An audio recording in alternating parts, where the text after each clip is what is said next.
ಮೋಹಿನಿ ಕಂಬ ಇದು. ವಿಷ್ಣು ಭಸ್ಮಾಸುರ ರಾಕ್ಷಸನ ಸಂಹಾರ ಮಾಡಿದ ಹೀಗೆ ಮೋಹಿನಿ ರೂಪದಲ್ಲಿ ಸುಂದರವಾದ ಹೆಣ್ಣಿಗೆ ಮೋಹಿನಿ ಅಂತ ಹೇಳ್ತಾರೆ. ಆ ಮೋಹಿನಿ ಹೆಣ್ಣು ಹೇಗಿರ್ಬೇಕು ಅಂತಂದ್ರೆ ಶರೀರದ 7ನೇ ಒಂದು ಭಾಗದಲ್ಲಿ ಮುಖ ಇರಬೇಕು. 1 2 3 4 5 6 7 7ನೇ ಒಂದು ಭಾಗ ಮುಖ ಇರಬೇಕು.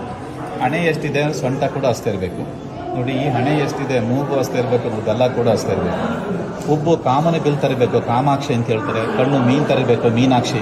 ನೋಡಿ, ಮುಖ ಚಂದ್ರನಾಕೃತಿಲಿ ಇರಬೇಕು, ಚಂದ್ರಮುಖಿ.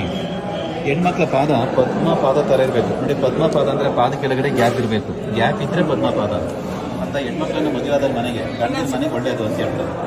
ಹೆಬ್ಬೆಟ್ಟಿನ ಪಕ್ಕದ ಬೆರಳು ಉದ್ದ ಇರಬೇಕು. ಹೆಣ್ಮಕ್ಳಿಗೆ ಹೆಬ್ಬೆಟ್ಟಿನ ಪಕ್ಕದ ಬೆರಳು ಉದ್ದಾಗಿದ್ರೆ ಅವ್ರು ಮದುವೆ ಆದ್ಮೇಲೆ ಗಂಡರ ಮೇಲೆ ಡಾಮಿನೇಟ್ ಮಾಡ್ತಾರೆ. ಹೆಂಡತಿ ಹೆಣ್ಮಕ್ಳನ್ನ ಗಂಡರು ಕೇಳಬೇಕು.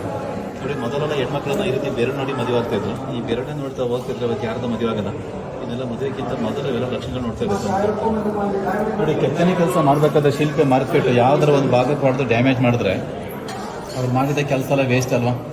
ನೋಡಿ, ಒಂದು ಮಣಿ ಕೂಡ ಡ್ಯಾಮೇಜ್ ಆಗಿಲ್ಲ. ಆ ಕಂಬ, ಈ ಪ್ರಭಾವಳಿ, ವಿಗ್ರಹ ಇಷ್ಟು ಒಂದೇ ಕೆಲಸ. ಅದು ಬ್ರಹ್ಮ ವಿಷ್ಣು ಮಹೇಶ್ವರ ಸೃಷ್ಟಿ ಸ್ಥಿತಿ ಲಯ. ಅವರಿಗೆ GOD ಗಾಡ್ ಅಂತ ಹೇಳ್ತಾರೆ. G for generator Brahma, O for operator Vishnu, D for destroyer ಎಂದು ಶಿವ. ಇದನ್ನೆಲ್ಲ ನೋಡಕ್ಕೆ ಬಂದಂತ ಇವೆಲ್ಲ ಎರಡು ಡ್ಯಾಮೇಜ್ ಮಾಡಿದ್ದಾರೆ.